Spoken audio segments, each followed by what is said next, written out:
लहरों से डर कर नौका पार नहीं होती, कोशिश करने वालों की कभी हार नहीं होती। नन्ही चींटी जब दाना लेकर चलती है, चढ़ती दीवारों पर 100 बार फिसलती है। गिरकर चढ़ना, चढ़कर गिरना न अखरता है। मन का विश्वास रगों में साहस भर देता है। आखिर उसकी मेहनत बेकार नहीं जाती। कोशिश करने वालों की कभी हार नहीं होती। कोशिश करने वालों की कभी हार नहीं होती। नमस्कार माझ्या प्रिय विद्यार्थी मित्र आणि मैत्रिणींनो, गुरुजन, शिक्षक बंधू आणि भगिनींनो, सुज्ञ पालक बंधू आणि भगिनींनो, मी प्राध्यापक मारुती विठ्ठल शेळके आपल्या सर्वांच्या लाडक्या व्यासपीठावर अर्थात मास्टर माइंडच्या विद्या मंदिर या यूट्यूब चॅनलवर सहर्ष असे स्वागत करीत आहे। इयत्ता 4थी ते इयत्ता 12वी पर्यंत सर्व पाठ्यपुस्तकांमधील धडे कोणत्याही वेळेला, कधीही, कितीही वेळा अतिशय छान हाय टेक्नॉलॉजीच्या पीपीटीसह सखोल परिपूर्ण विश्लेषणासह शिकण्यासाठी सुरू केलेला आपला हा यूट्यूब चॅनल, आणि हा लाईफ टाइम फ्री असणार आहे। यावर फक्त आणि फक्त तुम्हाला अतिशय अचूकरित्या, परिपूर्णरित्या पाठ्यपुस्तकांमधील घटक धडे शिकवले जाणार आहेत। आणि म्हणून गोरगरिबांच्या मुलांसाठी, कष्टकऱ्यांच्या मुलांसाठी, प्रत्येक विद्यार्थ्यासाठी, विद्यार्थिनींसाठी हा यूट्यूब चॅनल अतिशय उपयुक्त आहे, कामाचा आहे, महत्त्वाचा आहे। म्हणून आपली जबाबदारी, आपलं कर्तव्य आहे काय, तर प्रत्येक विद्यार्थ्यापर्यंत, प्रत्येक विद्यार्थिनीपर्यंत, प्रत्येक शाळेपर्यंत, प्रत्येक गुरुजनांपर्यंत, प्रत्येक पालकांपर्यंत या व्हिडिओची लिंक शेअर करायला विसरायचं नाही। आपण इयत्ता 5वी मध्ये परिसर अभ्यास भाग 2 आणि यामध्ये दुसऱ्या क्रमांकाचा पाठ, दुसऱ्या क्रमांकाचा धडा पाहणार आहोत, म्हणजे इतिहास आणि काल संकल्पना। इतिहास, आणि हा इतिहास शिकत असताना कालगणना नावाची संकल्पना आहे। काळ जे आहे ते काळ कसा मोजायचा असतो, काळाच्या मोजण्याच्या पद्धती काय, ते आपल्याला या घटक क्रमांक 2 मध्ये शिकायचं आहे। ओके, चला तर मग आपल्याला याच्यामध्ये काय पहा, काळाचा प्रवास, विभागणी, इतिहास आणि विज्ञान हे सगळं आपल्याला शिकून घ्यायचंय पहा। मग या पाठामध्ये, या धड्यामध्ये आपल्याला मुख्य 4 घटक शिकायचे। कोणते? एक पहा, काळाची विभागणी आणि कालरेषा झालंय। दुसरं आहे कालगणना आणि कालगणनेच्या पद्धती। ओके, तिसरं इतिहासाची काल विभागणी, आणि 4थ्या क्रमांकाचा आहे कालमापनाच्या वैज्ञानिक पद्धती आणि कालनिश्चिती। हे 4 घटक शिकायचे।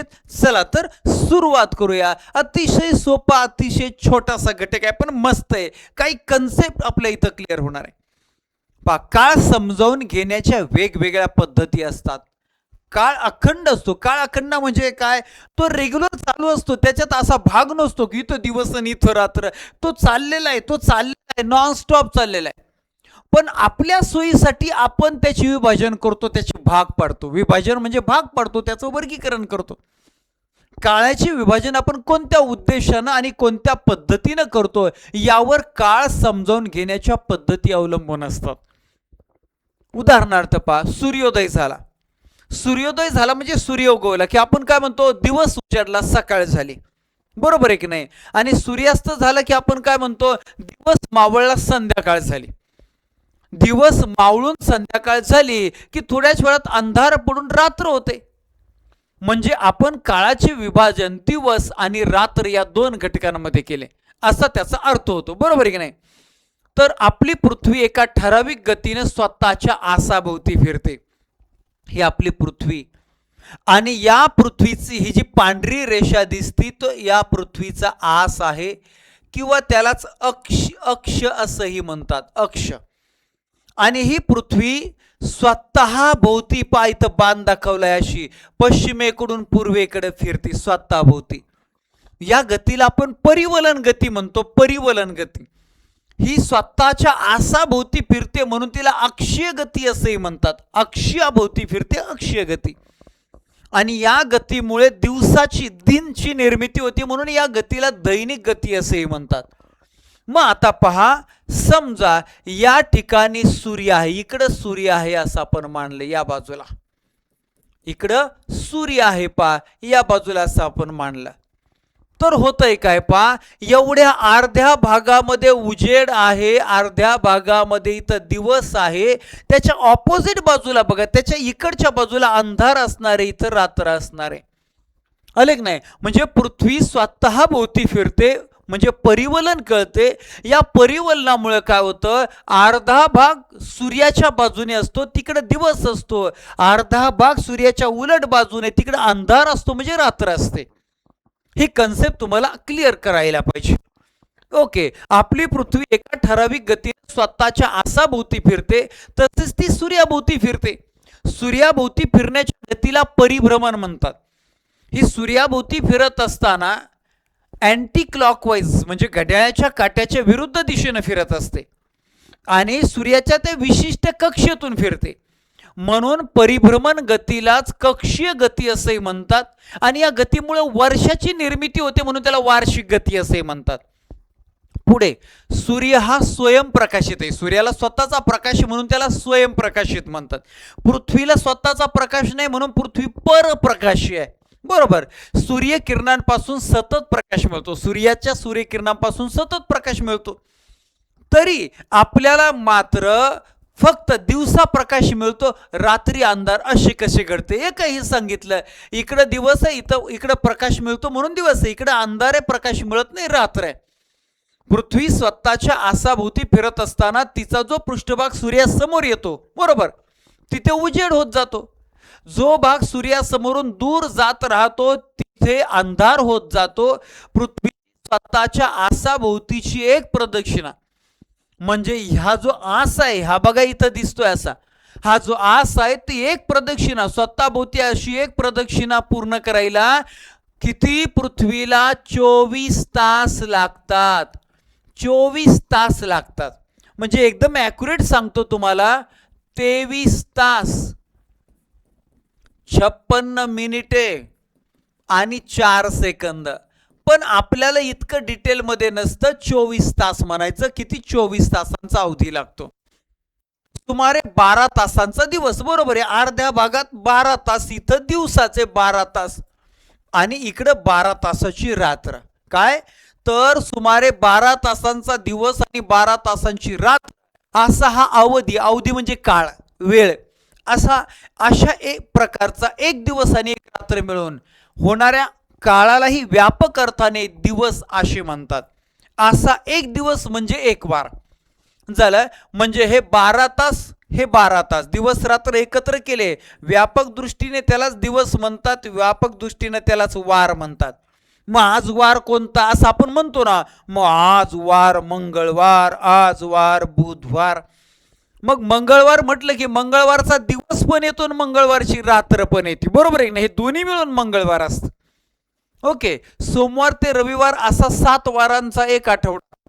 सोमवार, मंगळवार, बुधवार, गुरुवार, शुक्रवार, शनिवार, बरोबर, 7 वारांचा एक आठवडा. नाव आहे आठवडा, पण किती वार आहेत? 7 आहेत. लक्षात राहू द्या. 2 आठवड्यांचा एक पंधरवडा. 2 आठवड्यांचा म्हणजे काय तर आता हे 7 दिवसाचा एक आठवडा अधिक 7 दिवसाचा दुसरा आठवडा, टोटल 14 होते. 14 दिवस, पण त्याला म्हणतात पंधरवडा. 2 आठवड्यांचा एक पंधरवडा. 4 आठवड्यांचा, 4 आठवडे म्हणजे बघा आता 7 गुणिले 4 आपण केले, 7 चोक 28 होतात, बरोबर. 4 आठवड्यांचा एक महिना होतो, महिना. आणि 12 महिन्यांचं एक वर्ष. जानेवारी, फेब्रुवारी, मार्च, एप्रिल, मे, जून, जुलै, ऑगस्ट, सप्टेंबर, ऑक्टोबर, नोव्हेंबर, डिसेंबर, 12 महिन्यांचं एक वर्ष होतं. अशा पद्धतीने आपण काळाची क्रमवार विभागणी करतो. वर्षामागून वर्षे संपत 100 वर्षाचा काळ संपला की त्याला शतक म्हणतो. क्रिकेटमध्ये सुद्धा 100 रन झाले की म्हणतो सेंचुरी झाली, शतक झालं, बरोबर आहे की नाही? अशी 10 शतके म्हणजे, आता 10 शतके म्हणजे शतक म्हणजे किती? 100. आणि असे किती? 10 शतके. यांचा गुणाकार करा. 100 गुणुले 10, एक शून्य टाकायचा फक्त, 1000, बरोबर आहे की नाही? म्हणजेच काय, अशी 10 शतके म्हणजे 1000 वर्ष संपली की एक सहस्रक पूर्ण होतं. एक सहस्र म्हणजे 1000 वर्ष पूर्ण होतात.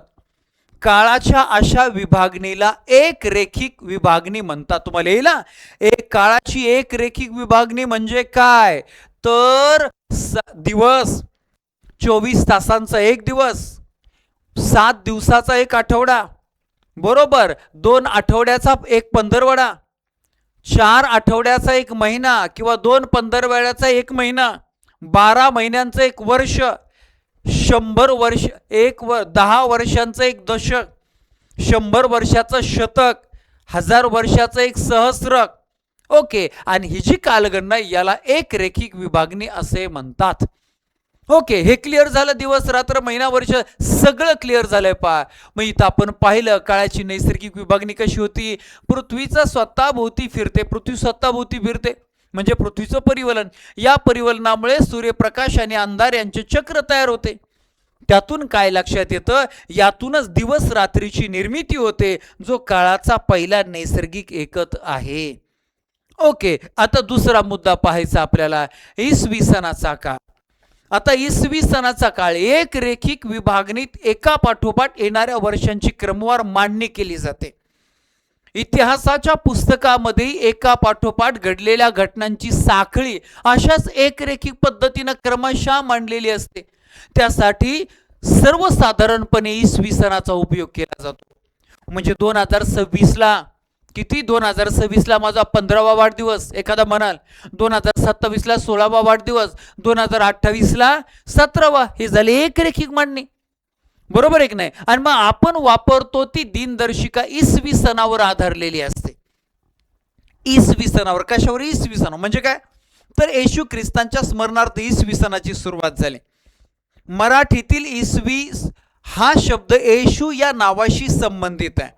ज्या वर्षापासून इसवी सणाची सुरुवात झाली ते इसवी सणाचे पहिले वर्ष. म्हणजे आता काय तुम्हाला सांगतो पहा, की आपल्याकडे जी कालगणना केली जायची हिंदू धर्मामध्ये, भारतीय संस्कृतीमध्ये तिला तिथीनुसार म्हणतात. मग आपले जे महिने आहेत चैत्र वैशाख हे मराठी महिने आपण त्याला म्हणतो, बरोबर आहे की नाही. हे जानेवारी फेब्रुवारी हे ख्रिश्चन कालगणना आहे. तशीच मुस्लिम कालगणना हिजरी सण म्हणायची. म्हणजे एक काळ असा होता सगळ्यांची कालगणना वेगळी वेगळी. खरं तर आजही आहे, परंतु मानतात, स्वीकारली एकच वापरतात जास्त. तर ख्रिश्चन धर्माची लोकसंख्या जास्त, म्हणून मग ख्रिश्चन धर्माची कालगणना वापरायला लागले, सगळीकडे पसरले. त्यात हे ख्रिश्चन धर्माच्या लोकांनी जगभर, इंग्रजांनी जगभर राज्य केल्यामुळं सगळ्यांनाच ती कालगणना माहिती झाली, म्हणून ती कालगणना स्वीकारायला लागली. मग ख्रिश्चन धर्माच्या कालगणनेची सुरुवात कुठून झाली, ख्रिश्चन धर्माची स्थापना केली येशू ख्रिस्तांनी. मग येशू ख्रिस्तांना अरबी भाषेमध्ये ईसा म्हणतात. ईसा, अरबी भाषेमध्ये येशू ख्रिस्तांना काय म्हणतात, ईसा म्हणतात. मग त्या ईसावरूनच ईस असा शब्द तयार झाला, इसवी सन. मग इसवी सन 1020, इसवी सन 2000, इसवी सन 2024. आत्ता किती चालू आहे, आत्ता इसवी सन 2026 चालू आहे, बरोबर आहे की नाही, 2026 चालू आहे. ओके, तर अशा रीतीने हे इसवी सन शब्द इथं आला. हे येशू ख्रिस्तांच्या नावाशी संबंधित आहे. ओके, आलं लक्षात. मग पुढे जायचं, त्या वर्षाची सुरुवात 1 या संख्येने दाखवली जाते. नंतर येणाऱ्या प्रत्येक वर्षाची क्रमसंख्या पुढच्या दिशेने चढत जाते. म्हणजे काय, आता येशू ख्रिस्तांचा जन्म झाला, तिथून मग 1 मोजायचं, 1, मग त्याच्या पुढचं वर्ष 2, त्याच्या पुढचं वर्ष 3, त्याच्या पुढचं वर्ष 4, त्याच्या पुढचं वर्ष 5, अशा रीतीनं 2026 पर्यंत आपण आलो. 2026 पर्यंत आलो. इसवी सणाच्या पहिल्या 100 वर्षाचा म्हणजे पहिल्या शतकाचा काळ इसवी सन 1 ते 100. म्हणजे काय, आता पहिलं शतक कोणतं सांगायचं, मग शतक म्हणजे पहिले 100 वर्ष कोणते, तर इसवी सन 1 ते इसवी सन 100 हे झाले पहिले 100 वर्ष, पहिल्या शतकाचा कालावधी. आता इसवी सणाच्या पहिल्या सहस्त्रकाचा कालावधी, सहस्त्रक म्हणजे 1000 की नाही, मग त्याचं कसं असणार आहे, इसवी सन 1 ते इसवी सन 1000, पहिले 1000 वर्ष म्हणजे पहिले सहस्त्रक आहे, बरोबर आहे की नाही. अशा रीतीनं आपल्याला इसवी सणाचा कालावधी कसा मोजतात हे आपण पाहिलं. आता थोडं पुढे जायचं, आपल्याला इसवी सणापूर्वीचा काळ पाहायचा. आता इसवी सणापूर्वीचा काळ पाहत असताना याच कालरेषेचा आपण वापर करू. येशू ख्रिस्तांचा जन्म इथं झाला आणि इथून 1, 2 अशी सुरुवात झाली, मग हे 2026. परंतु येशू ख्रिस्तांचा जन्म आत्ता झाला 2026 वर्षापूर्वी. म्हणजे ख्रिश्चन धर्माची स्थापना 2026 वर्षापूर्वी झाली, पण त्याच्या हजारो वर्ष अगोदर माणूस होता. मग त्याची कशी कालगणना करायची? अगदी पृथ्वीची 450 कोटी वर्षापूर्वी निर्मिती झाली तेव्हापासूनची कालगणना जमली पाहिजे. मग त्याला म्हणायचं येशू ख्रिस्तापूर्वी. येशू ख्रिस्तांच्या पूर्वी म्हणजेच इसवी सन पूर्व असं शॉर्टकट लिहितात.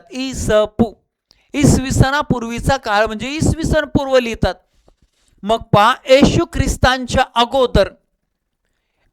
ख्रिस्तांच्या अगोदर म्हणजे इसवी सनाच्या पूर्वीचा काळ असा उलटा चालतो.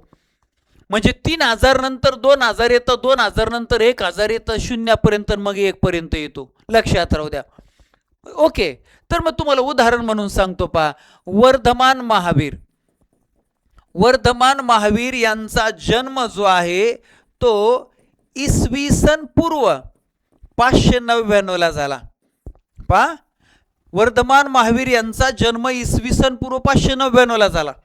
आता त्यांच्या काळात काय वाढदिवस, बड्डे, हॅपी बड्डे तसलं साजरे करत नव्हते, पण आपण समजून घेण्यासाठी. मग त्यांचा पहिला वाढदिवस कधी येईल? दुसऱ्या वर्षी येईल ना, पुढच्या वर्षी पहिला वाढदिवस. म्हणजेच कधी येईल तर इसवी सन पूर्व 598 ला येईल पहिला वाढदिवस. पहा, उलटी कालगणना असते. आपण पुढंच चाललोय पण हे आकडे उलटे असतात इसवी सन पूर्व. मग दुसरा वाढदिवस कधी येईल? इसवी सन पूर्व 597 ला दुसरा वाढदिवस. अशा रीतीने इसवी सन पूर्वचे आकडे हे कमी, कारण पूर्व आहे ना, पूर्व. अशा रीतीनं ही संकल्पना तुमच्या डोक्यात एकदम चांगली बसली पाहिजे, परफेक्ट बसली पाहिजे. हे फार महत्वाचं आहे. बर, पुस्तकातही तेच तुम्हाला सांगितलंय. इसवी सनाची सुरुवात होण्यापूर्वीच्या काळाला इसवी सन पूर्व काळ असे म्हटले जाते. या काळातील वर्षे मोजताना प्रत्येक वर्षाची क्रमसंख्या उतरत्या पद्धतीने मांडली. उतरत्या म्हणजे अशी 5, 4, 3, 2, 1 कमी होत जाते असं. या काळातील वर्षे मोजताना प्रत्येक वर्षाची क्रमसंख्या उतरत्या पद्धतीने मांडली जाते. इसवी सनापूर्वीच्या पहिल्या शतकाची सुरुवात इसवी सन पूर्व 100 या वर्षी झाली आणि ते इसवी सन पूर्व 1 या वर्षी संपले. म्हणजे आता इसवी सन पूर्वीचं शतक जर तुम्हाला सांगायचं म्हटलं तर हे कधी सुरू होणार आहे? ते होणार इसवी सन पूर्व 100 ते इसवी सन पूर्व 1. याला म्हणायचं इसवी सन पूर्वीचं शतक. आणि आपलं इसवी सनचं शतक 1 ते 100 इथं उलट दिलंय, 100, 99 असं 1 पर्यंत. ओके, तसेच इसवी सनापूर्वी पहिल्या सहस्रकाची सुरुवात म्हणजे पहिल्या हजाराची सुरुवात सुद्धा तशीच होणार आहे. कशी? उलटी. इसवी सन पूर्व 1000 ते इसवी सन पूर्व 1 झाले. पहिले 1000 म्हणजे पहिलं सहस्रक झाला. तर म्हणून इसवी सनापूर्वीच्या पहिल्या 100 वर्षाचा म्हणजे पहिल्या शतकाचा काळ म्हणजे कसा झाला? इसवी सन पूर्व 100 ते 1. आणि इसवी सनापूर्वीच्या पहिल्या सहस्रकाचा काळ म्हणजे इसवी सन पूर्व 1000 ते 1 असा. इसवी सनापूर्वीचा कालखंड लिहिण्याची पद्धत आपण काही या सगळ्या उदाहरणांच्या आधारे जी आहे पाहिली आणि तीच तुम्हाला पाठ्यपुस्तकात सुद्धा सांगितलेली आहे. पहा, बरोबर आहे की नाही? की वर्धमान महावीरांचा जीवनकाळ इसवी सन पूर्व 599 ते इसवी सन पूर्व 527. म्हणजे काय तर वर्धमान महावीर यांचा जन्म कधी झाला? इसवी सन पूर्व 599 ला. आणि त्यांचा मृत्यू कधी झाला? इसवी सन पूर्व 527 ला. हो, उलट असतं, उलट चालायचं. त्यांचं 1 वर्षाचे झाले म्हणजे ते इसवी सन पूर्व 598चे, 2 वर्षात झाले म्हणजे 597चे, 3 वर्षात झाले म्हणजे इसवी सन पूर्व 596चे. असे कमी होत जाऊन त्यांचा मृत्यू इसवी सन पूर्व 527 ला. आलं लक्षात? म्हणजे इसवी सन पूर्वची कालगणना ही उलटी असते, कमी होत जाते उतरत्या क्रमाने. हे लक्षात ठेवायचं. आता गौतम बुद्धांचा जीवनकाल सुद्धा उलटा. इसवी सन पूर्व 563 ला त्यांचा जन्म आणि इसवी सन पूर्व 483 असा मृत्यू आहे त्यांचा, असं लिहिला जातो. आता इसवी सन पूर्वची कालगणना लक्षात आली. कालगणना आणि कालगणनेच्या पद्धती. ओके, तर आता दुसरा टॉपिक काय पाहायचा आहे, कालगणना आणि कालगणनेच्या पद्धती. कालगणना करणे म्हणजे काळाची लांबी मोजणे. काळ मोजण्याची आपल्याला माहीत असलेली एकके पुढील प्रमाणे: काय? सेकंद, मिनिट, तास, दिवस, आठवडा, पंधरवडा, महिना, वर्ष, शतक आणि सहस्र. यातलं सेकंद यातील सर्वात छोटे एकके. सेकंद सर्वात लहान आहे, सगळ्यांना माहिती आहे. जगभर काल गणनेच्या अनेक पद्धती अस्तित्वात आहेत. काल मोजण्याच्या अनेक पद्धती, अनेक प्रकार अस्तित्वात आहेत. त्यामध्ये इसवी सन ही पद्धत अधिक प्रचारात आहे. मी आत्ताच तुम्हाला सांगितलं, जास्त लोकसंख्येमुळे ही जास्त प्रचारात आहे. सर्वसाधारणपणे संबंधित महिन्यातील त्या त्या दिवसाचा क्रमांक, चालू महिन्याचे नाव आणि क्रमांक आणि चालू वर्षाचा क्रमांक अशा क्रमाने आपण दिनांक लिहितो. तारीख हाही दिनांकाचा समानार्थी शब्द प्रचारात आहे. दिनांक कशी लिहितो? पा, त्या महिन्यातला हा दिवस आहे 15वा दिवस म्हणजे 15, आणि महिना 15/8 म्हणजे 15 ऑगस्ट, आणि वर्ष लिहितो पुढे 1947. 15 ऑगस्ट 1947 ला भारत स्वतंत्र झाला म्हणजे 15/8/1947 अशी तारीख लिहितो की नाही आपण. कालगणनेच्या इतरही पद्धती आहेत. इसवी सनाची सुरुवात येशू ख्रिस्तांच्या स्मरणार्थ झाली, हे तर मी तुम्हाला सांगितलं, बरोबर आहे. आणि हे सगळं ती पुस्तकात तुम्हाला ती रसांकारेषा दिली, ती पाहून घ्या. हे आपण पाहिले. ओके, एखाद्या विशेष घटनेच्या स्मरणार्थ नव्या कालगणनेची सुरुवात केली जाण्याची प्रथा पूर्वीपासून अस्तित्वात आहे. म्हणजे काय, एखादी विशिष्ट घटना असेल ना, तर त्या घटनेच्या दिवशी नव्या कालगणनेची सुरुवात करण्याची प्रथा अनेक ठिकाणी तुम्हाला पाहायला मिळेल. उदाहरणार्थ, एखाद्या पराक्रमी राजाच्या राज्याभिषेकाची घटना. उदाहरणार्थ, आता पराक्रमी राजा म्हटल्यावर महाराष्ट्रातल्या, भारतातल्या लोकांनी कुठं जायची गरज नाही. छत्रपती शिवाजी महाराजांनी आपल्या राज्याभिषेकाच्या निमित्तानं इसवी सन 1674 मध्ये राज्याभिषेक शक सुरू केला. शिवशक असंही त्यांना म्हणतात. या शकाची सुरुवात केली जाते हे आपल्याला माहिती आहे, बरोबर आहे की नाही. अशा रीतीनं आपल्याला हा म्हणजे शिवाजी महाराजांनी त्यांच्या राज्याभिषेकाच्या वेळेस अशा प्रकारचा शक सुरू केलेला आहे. मग पहा, आपल्या भारतामध्ये शालिवाहन शक. आता हे शालिवाहन काय, सातवाहन घराणं आपल्या महाराष्ट्रातलं एक मोठं साम्राज्य होतं, आणि त्या सातवाहन घराण्याच्या कालखंडामध्ये हा शालिवाहन शक सुरू झालेला आहे. तसंच आपल्या भारतामध्ये अजून एक कालगणना वापरली जाते, विक्रम संवत. विक्रम संवत, ओके, या भारतात प्रचलित असलेल्या कालगणना आहेत. आता इस्लाम धर्माचे संस्थापक प्रेषित मोहम्मद पैगंबर यांनी मक्केहून मदिनीला स्थलांतर केले. या स्थलांतराच्या काळापासून हिजरी या कालगणनेची सुरुवात झाली. म्हणून मुस्लिम धर्मामध्ये हिजरी सन म्हणतात, ख्रिश्चन धर्मामध्ये इसवी सन म्हणतात, आणि आपल्या हिंदू धर्मामध्ये शके अशा पद्धतीनं मोजलं जातं. भारतातील पारशी समाज उपयोगात आणत असलेल्या कालगणनेच्या पद्धतीला शहेनशाही कालगणना पद्धत. पारशी समाजाची कोणती? शहेनशाही कालगणना. शहेनशाही कालगणना ही पारशी समाजाची आहे, लक्षामध्ये राहू द्या. आता तिसरा टॉपिक पाहूया आपल्या धड्यातला, आपल्या पाठातला, इतिहासाची काल विभागणी. इतिहासाची काल विभागणी नावाचा टॉपिक पहा. इतिहास हे भूतकाळातील घटनांचे ज्ञान करून देणारे शास्त्र आहे. अगदी बरोबर आहे, भूतकाळातल्या घटनांचा अभ्यास करणारे शास्त्र म्हणजे इतिहास. हे आपण पहिल्याच पाठामध्ये, मागच्या पाठात पाहिले आपण. त्यावरून आपल्या हे लक्षात येते की होऊन गेलेला सर्व काळ हा भूतकाळ होय. अगदी बरोबर, भूतकाळ हाच इतिहासाचा काळ आहे. अगदी बरोबर. व्यापक दृष्टीनं पाहता, मोठ्या दृष्टीनं पाहता इतिहासाचा काळ आपल्या सूर्यमालेच्या उत्पत्तीच्या काळापर्यंत मागे जातो, हे लक्षात घ्यायला हवे. सुमारे 4.5 अब्ज वर्षापूर्वी आपली सूर्यमाला निर्माण झाली, म्हणजे 450 कोटी वर्षापूर्वी. आपली पृथ्वी हा त्या सूर्यमालेतील एक ग्रह आहे. याचा अर्थ पृथ्वीची उत्पत्ती सुद्धा सुमारे 4.5 अब्ज वर्षापूर्वी झालेली आहे. अगदी बरोबर.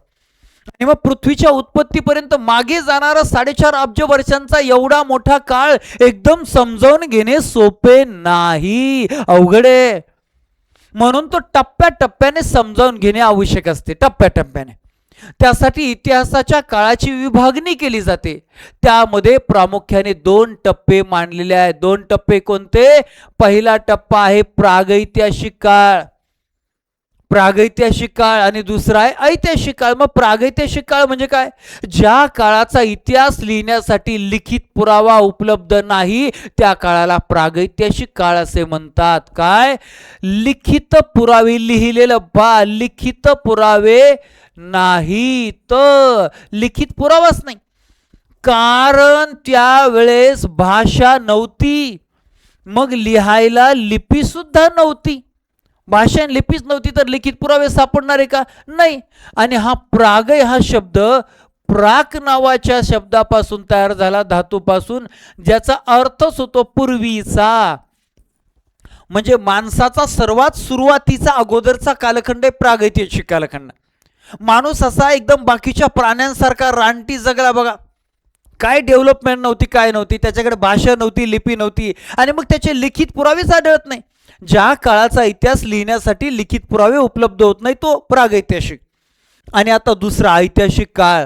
ज्या काळाचा इतिहास लिहिण्यासाठी लिखित पुरावे उपलब्ध होतात त्या काळाला लिखित ऐतिहासिक काळ म्हणतात. म्हणजे आता इथं माणसाला भाषा सुद्धा आहे आणि लिपी सुद्धा आहे, म्हणून त्याचे लिखित पुरावे आढळतात. आहे की नाही भारी? आता आपल्याला या धड्यातला चौथा टॉपिक पाहायचा आहे, कालमापनाच्या वैज्ञानिक पद्धती आणि कालनिश्चिती. आज कोणता वार आहे किंवा कोणती तिथी आहे किंवा कोणती तारीख आहे हे आपण ठरवतो, तेव्हा आपण कालगणना करतो, बरोबर आहे. कालगणनेच्या अनेक पद्धती असतात, हे आपणही पाहिले. या पद्धतीमध्ये काळाची गणना पुढील किंवा मागील क्रमाने करता येते. उदाहरणार्थ, हा महिना जून आहे असे म्हटले तर मागील महिना मे होता, बरोबर आहे, आणि पुढील महिना जुलै असेल हे सांगता येते बघा सहजासहजी.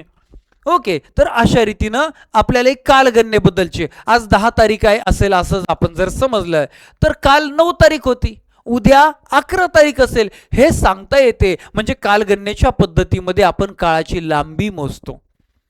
इसवी सनाचा प्रारंभ होण्यापूर्वीच्या काळात घडून गेलेल्या घटनांचा अभ्यास करताना त्यांच्या काळाचा उल्लेख इसवी सनापूर्वी अमुक इतकी वर्षे असा केला जातो. त्यापैकी काही घटनांची माहिती आपल्याला जमिनीखाली गाडल्या गेलेल्या पुराव्यांच्या आधाराने मिळवावी लागते.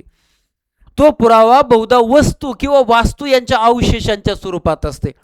जुन्या फार फार फार फार जुन्या संस्कृती जमिनीत गाडल्या गेल्या आणि मग जमिनीत गाडल्या गेलेल्या त्या वास्तू उत्खनन झालं, खोदलं, त्यात त्या वास्तू शोधल्या.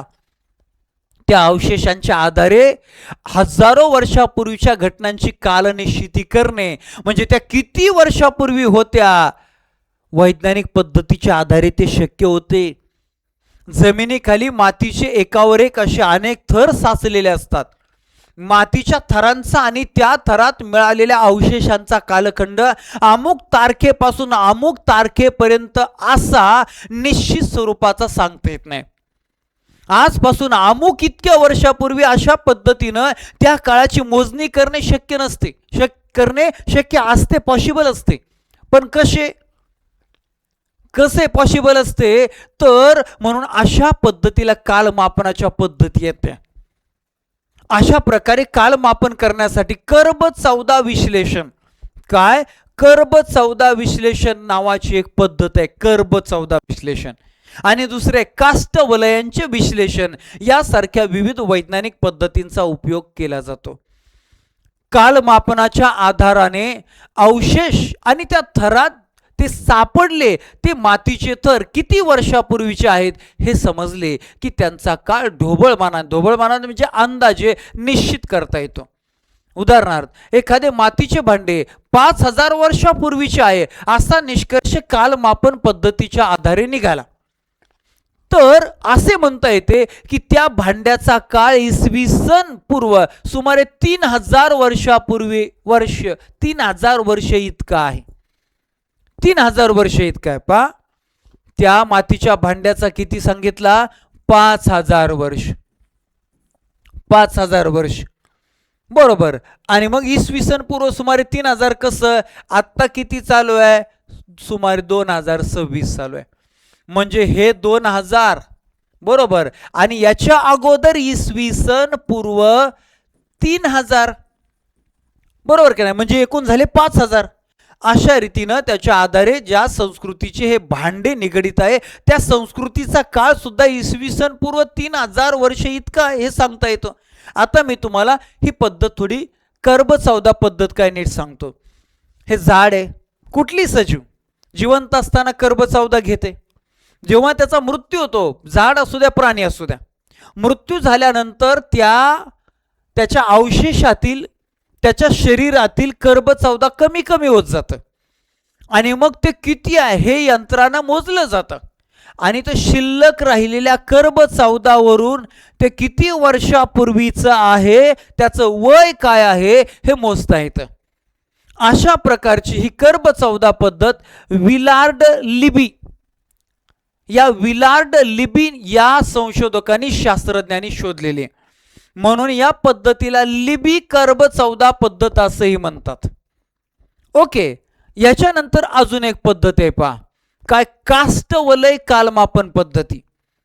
म्हणजे झाडाच्या खोडाला जे वलय पडलेले असतात, हे बघा हे घेरे असे, त्यावरूनही त्या झाडाचं वय काढता येतं. मग त्यासाठी त्या झाडाचा असा आडवा काप घ्यावा लागतो आणि मग त्यानंतर या वलयावरून आपण ते त्याला किती वलय पडलेले आहेत यावरून त्याचं वय काढता येतं. पाहता येतं झाड जितके जुने तितकी जास्त वलय. ही वलय मोजून झाडांची आणि त्या काळातील लाकडी वस्तूंचे अचूक वय ठरवता येते. निसर्गाचे हे स्वतःचे घड्याळ आहे बघा, किती अचूक मोजता येते. झाडाच्या खोडावरील असे वलय लक्षात घ्या आणि वलयांची जाडी त्या वर्षाचे हवामान दर्शवते. जर वलय जास्त जाड असेल तर म्हणायचं पाऊस चांगला झालाय, वलय कमी जाडीचा असेल तर पाऊस कमी झाला होता. अशा रीतीनं आपल्याला हे काष्ट वलय कालमापन पद्धती झाडाचं आयुष्य मोजता येतं. झाडाचं आयुष्य आपल्याला या पद्धतीनं मोजता येतं. झालं. आजच्या या पाठामध्ये दुसऱ्या क्रमांकाच्या ज्याचं नाव आहे इतिहास आणि कालमापन, याच्यामध्ये पृथ्वीच्या परिवलनावरून आपण अगदी सेकंद, मिनिट, तास, दिवस, महिना, वर्ष, मग शतक, सहस्र हे सगळं पाहिलं. गणित, संख्या, रेषा आणि दिनांक कशी लिहिली जाते हेही पाहिलं. प्रागैतिहासिक आणि ऐतिहासिक हे दोन कालखंड पाहिले. याचबरोबर कर्ब चौदा आणि काष्टवलय नावाची पद्धत सुद्धा पाहिली. आणि अशा रीतीनं आपला इयत्ता 5वीचा परिसर अभ्यास भाग 2 आणि त्यामध्ये दुसऱ्या क्रमांकाचा धडा इतिहास आणि काल संकल्पना हा टॉपिक, हा पाठ सुद्धा किती भारी पद्धतीनं, किती छान आकृत्यांच्या माध्यमातून आपण शिकलोय. आणि एवढं छान छान जर आपल्याला मिळत असेल तर आपण शिकलं पाहिजे, समजून घेतलं पाहिजे. आपल्या आई वडिलांचे कष्ट, आपल्या गुरुजनांचे कष्ट याचा विचार करून मेहनत केली पाहिजे, शिकलं पाहिजे. आणि इतकं छान जर आपल्या यूट्यूब चॅनलला शिकायला मिळतंय तर या लेक्चरची लिंक आपल्या व्हॉट्सअपच्या, टेलिग्रामच्या, इन्स्टाच्या सगळ्या ग्रुपला, आपल्या सगळ्या मित्रांना, सगळ्या शाळेंना पाठवायची. सगळ्यांना पाठवा, सगळ्यांना शेअर करा. तुम्हाला हे लेक्चर कसं वाटलंय, किती छान वाटलं, कसं वाटलं, कमेंट्स अवश्य कळवा. मग शिक्षक असू द्या, विद्यार्थी असू द्या, पालक असू द्या, आवश्यक कमेंट्स करा. म्हणजे मला समजेल की तुम्हाला कसं वाटतंय लेक्चर, याचा तुम्हाला फायदा होतोय काय हे कळलं पाहिजे. आणि आपल्या चॅनलला नवीन असाल तर सबस्क्राईब करून ठेवा आणि जास्तीत जास्त सारा महाराष्ट्र या चॅनलचा सबस्क्राईब होईल याची काळजी घ्या, जेणेकरून साऱ्या विद्यार्थ्यांना, साऱ्या महाराष्ट्राला लाईफ टाईम हे शिकता येईल, लाईफ टाईम हे शिकता येईल. आजच्या या लेक्चरमध्ये, आजच्या या पाठामध्ये इथेच थांबूया. धन्यवाद.